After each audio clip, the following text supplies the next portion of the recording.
Olá, meu irmão. Olá, minha irmã. Que a graça e a paz do nosso Senhor Jesus Cristo seja sobre a sua vida neste dia.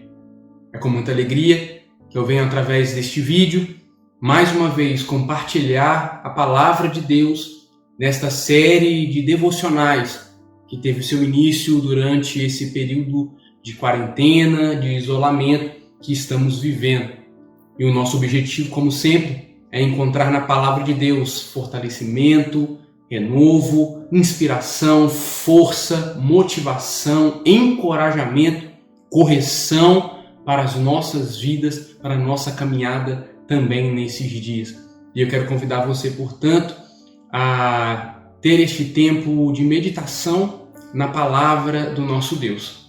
E o texto que vamos usar para a meditação neste dia é o Salmo de número 113. Salmo 113. Inclusive, foi um dos pedidos feitos pela minha mãe, que gosta muito deste salmo e que gostaria de ouvir aqui uma explicação, uma meditação neste salmo. Então, eu quero convidar você, neste dia, a atentar os seus ouvidos para ouvir tudo aquilo que Deus tem a falar aos nossos corações no Salmo de número 113. E diz assim a palavra do nosso Deus: Louvado seja o Senhor. Sim, louvem, ó servos do Senhor. Louvem o nome do Senhor. Bendito seja o nome do Senhor, agora e para sempre. Em todo lugar, do Oriente ao Ocidente, louvem o nome do Senhor. Pois o Senhor é engrandecido acima das nações. Sua glória está acima dos céus. Quem se compara ao Senhor nosso Deus, entronizado nas alturas? Ele se inclina para ver o que acontece nos céus e na terra. Levanta do pó o necessitado e ergue do lixo o pobre. Coloca-os entre príncipes, entre os príncipes de seu povo. Dá uma família à mulher estéril e a torna uma mulher feliz. Feche seus olhos, recline a sua cabeça. Eu quero então, portanto, te convidar a ter um tempo de oração comigo, pedindo a Deus direcionamento acerca da sua palavra. Amém? Oremos ao nosso Deus. Pai, nós agradecemos pela tua palavra. Agradecemos mais uma vez porque tu nos dá o privilégio, Senhor, de ouvir a tua voz, mesmo em tempos complicados, difíceis como os que estamos vivendo nesses dias, Pai. Pedimos que o Senhor venha tomar as nossas vidas nas tuas mãos e que aonde esta palavra chegar, em cada lar, em cada vida, possa, Deus, ali gerar frutos para a glória do teu nome, Pai. Em nome de Jesus, abre o nosso coração, abre a nossa mente, para que possamos entender a tua palavra, ouvi-la e praticá-la todos os dias, para não pecarmos contra ti, Deus. Em nome de Jesus, sê conosco neste tempo, em nome de Jesus, e que a nossa vida esteja guardada e coberta pelo Senhor. Oramos em nome de Jesus e nós te agradecemos. Amém e amém. Glórias ao nome do nosso Deus.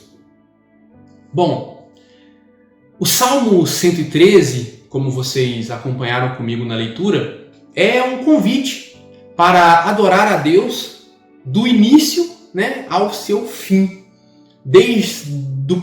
Da primeira frase deste salmo até a última frase deste salmo, nós somos convidados a adorar a Deus. E como nós vimos no texto, este convite ele é direcionado para os servos de Deus, para aqueles que servem a Deus, para o povo que lhe conhece, que conhece as suas obras, para o povo que conhece o seu amor e também conhece os seus atributos. O povo de Israel costumava cantar este salmo antes das refeições da Páscoa e também de outras comemorações e celebrações do calendário, como forma de adoração e de gratidão a Deus por tudo que Deus era e por tudo que Deus havia feito. Era uma forma de reconhecer a Deus e de adorá-lo e bendizê-lo em todas as circunstâncias. Para alguns estudiosos da Bíblia, este salmo foi escrito no período posterior ao exílio babilônico. Momento, portanto, em que o povo de Deus retornava para Jerusalém, saía, do cativeiro babilônico e retornava para Jerusalém. Como nós sabemos, a cidade de Jerusalém estava em ruínas. A cidade havia sido destruída pelo Império Babilônico na invasão e agora a cidade estava apenas nas ruínas, destruída, e o povo que retorna para lá precisa, portanto, começar a sua vida, reconstruir tudo do zero, do nada. Precisa então encontrar forças, precisa então encontrar ânimo, renovação e esperança para reconstruir, para continuar, para começar ali a vida naquela cidade e viver aquilo que eles haviam perdido, aquilo que lhes havia sido tirado com a invasão do Império Babilônico. Vemos neste salmo, portanto, a importância de não nos esquecermos de louvar a Deus mesmo em momentos adversos. Em dias como os que estamos vivendo hoje, nós somos tentados a orar por nós, pedindo pelas nossas vidas e também pela vida de outras pessoas.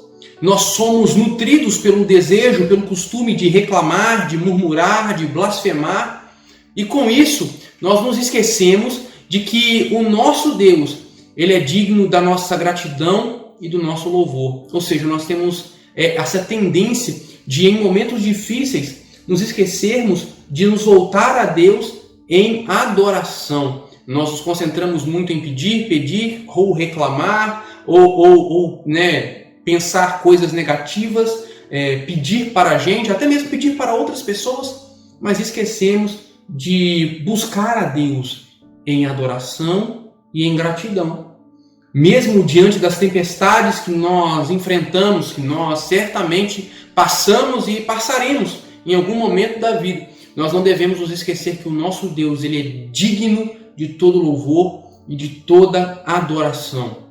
E eu quero te convidar, portanto, a meditar neste salmo, neste texto, e extrair dele preciosos ensinamentos que nos ajudarão a louvar o nome do nosso Deus em todas as circunstâncias.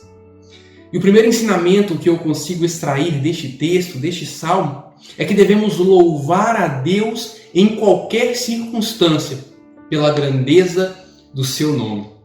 Perceba comigo que os 3 primeiros versículos deste salmo fazem referência ao nome de Deus. A expressão "o nome do Senhor" aparece pelo menos 3 vezes, uma para cada versículo destes 3 primeiros versículos do Salmo 113. Então, perceba que há uma ênfase na adoração do nome de Deus, ao nome do Senhor. E ao enfatizar esse termo, o salmista ele está se referindo a uma adoração que não se prende aos seus feitos, aos feitos de Deus, a tudo aquilo que Deus fez ou pode fazer.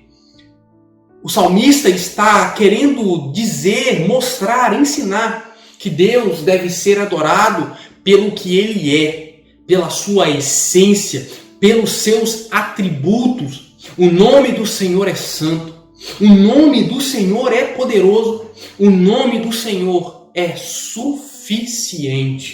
Portanto, esse nome deve ser honrado, adorado e reverenciado, independente de qual seja a situação que nós estejamos vivendo. Deus continua sendo Deus. Deus continua sendo soberano e no nome de Deus há todo poder. O nome de Deus é digno de louvor e adoração. Quando ele fala do nome de Deus, ele está falando de quem Deus é, da essência de Deus, do caráter de Deus, dos atributos pessoais de Deus.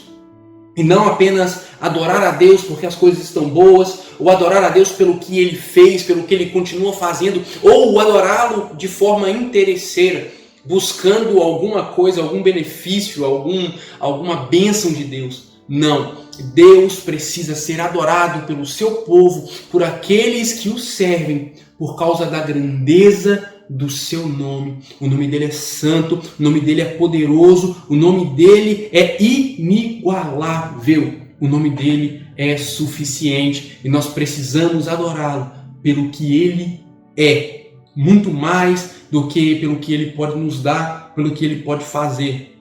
Nós não devemos amar e adorar a Deus de forma interesseira, mas adorá-lo em espírito e em verdade. Portanto, nós precisamos adorar a Deus em todas as circunstâncias, pela grandeza do seu nome. O segundo ensinamento que eu consigo extrair deste texto é que devemos louvar a Deus em qualquer circunstância, porque Ele é o Rei dos Reis. Ao declarar a grandeza de Deus, o salmista não está fazendo apenas um relato da sua estatura, né? Ele vai falar que Deus é grande em tamanho. Não é isso que o salmista quer destacar, quer enfatizar neste texto. O que mais lhe deixa maravilhado é a grandeza de Deus e de sua obra em favor do seu povo. E isso acontece porque em toda a história sempre houve um abismo de separação entre os reis e o povo. Pouquíssimas pessoas desfrutavam da presença dos reis, de seus reis, daqueles que governavam sobre eles. Pouquíssimas pessoas tinham a oportunidade de dirigir, alguma palavra aos reis. Os reis deste mundo, eles sempre se importaram mais com as suas riquezas e com os seus prestígios, com o estabelecimento dos seus tronos, dos seus reinados, dos seus governos, mas não o nosso rei. Não. O nosso rei, ele é diferente. O nosso rei nos amou de tal maneira que se esvaziou de toda a sua glória. Ele assumiu a forma de servo. Ele habitou no meio do seu povo. Ele amou o seu povo de tal maneira a ponto de dar a sua vida para que eles pudessem ser salvos, resgatados e pudessem então ter vida e vida em abundância. Imaginem vocês que o Deus soberano, o Deus criador de todas as coisas, ele tem a disposição de se inclinar e de manifestar o seu amor a seres tão pequenos e pecadores como eu e como você. Um Deus tão grande é capaz de se importar conosco, é capaz de se importar e olhar para nós, agir para conosco com graça e com misericórdia, ao contrário de todos os outros reis humanos. O nosso rei, o nosso Senhor, ele é maravilhoso, rico em graça, rico em amor. E ele abriu mão de tudo que tinha, de tudo que possuía, para habitar conosco, para vir ao mundo, para caminhar com aqueles que o serviam, para servi-los, para amá-los, para acolhê-los e para salvá-los. Acaso então houve algum rei como o nosso rei? Acaso houve algum Senhor como o nosso Senhor? Acaso existe alguém que se compare a este Deus, ao Deus que nós servimos? A resposta para essa pergunta é clara. Não há ninguém como o nosso Deus. Ninguém é como o nosso Senhor. Ninguém é como o nosso Rei. E nós devemos adorá-lo em todos os momentos, em todas as situações, em todas as circunstâncias, pois nós servimos a um Rei santo, a um Rei poderoso, amoroso, incomparável e que habita em meio aos louvores de seu povo. Mesmo em meio às dificuldades e às lutas, o nosso Deus habita entre nós. Ele habita em meio aos nossos louvores e à nossa adoração. E quando nós o adoramos, Ele nos salva, Ele transforma as nossas vidas, Ele nos leva ao centro de sua boa vontade. Nós devemos adorar ao Senhor, porque Ele é o Rei dos Reis. E em todas as circunstâncias Ele merece ser adorado. E o terceiro ensinamento que eu consigo extrair deste texto é que nós devemos louvar a Deus em qualquer circunstância, em qualquer situação, porque Ele é a nossa esperança. Sabe, o salmista encerra este salmo descrevendo uma situação de pessoas que pareciam não ter solução, pareciam não ter saída, principalmente na época em que o salmista vivia e escrevia este texto. Entretanto, o que para nós parece impossível, para Deus não é. E isso não se resume a uma época específica, porque o nosso Deus, Ele é o mesmo ontem, hoje e será eternamente. O que para nós é difícil, impossível, para Ele não é. Deus fez por nós o que nós não poderíamos fazer. Ele pagou o preço pela nossa salvação. Não importa a nossa condição, quando a sua graça nos envolve verdadeiramente, ela nos cura, ela nos transforma, ela nos liberta, ela nos torna filhos e filhas de Deus para a sua glória. Ele é a nossa esperança. Não existe outra saída, não existe outra resposta, não existe outro caminho. Deus é a nossa esperança nos momentos mais tenebrosos e mais escuros desta vida. Ele também é a nossa esperança, uma esperança ainda maior e muito melhor nos tempos de bonança e de alegria, pois nós sabemos que as bonanças dessa vida, elas são passageiras, mas nós somos chamados para uma vida de eternidade ao lado do nosso Deus. A nossa esperança em Deus é maior do que toda e qualquer esperança que nós podemos ter neste mundo, nesta vida, porque tudo nesta vida passa, mas a esperança que temos em Deus, ela é eterna. Que Deus possa abençoar a sua vida, que você possa louvar a Deus em todas as circunstâncias. Não se esqueça de ser grato, não se esqueça de louvar e de adorar a Deus nesses dias, não se esqueça de declarar quem Ele é, os atributos de Deus, a fidelidade de Deus, o amor de Deus. Adore ao Senhor em meio às tempestades. E eu tenho certeza que assim como Paulo e Silas na prisão, que enquanto estavam presos adoravam a Deus, eles foram libertos, as algemas, os grilhões, as portas das prisões foram rompidas. Houve liberdade naquele lugar, porque eles louvavam e adoravam a Deus. Louvemos a Deus, mesmo em meio às adversidades. Que Deus abençoe a sua vida, que você seja fortalecido e renovado neste tempo, em nome de Jesus. Um forte abraço, que Deus te abençoe e até o nosso próximo devocional. Amém.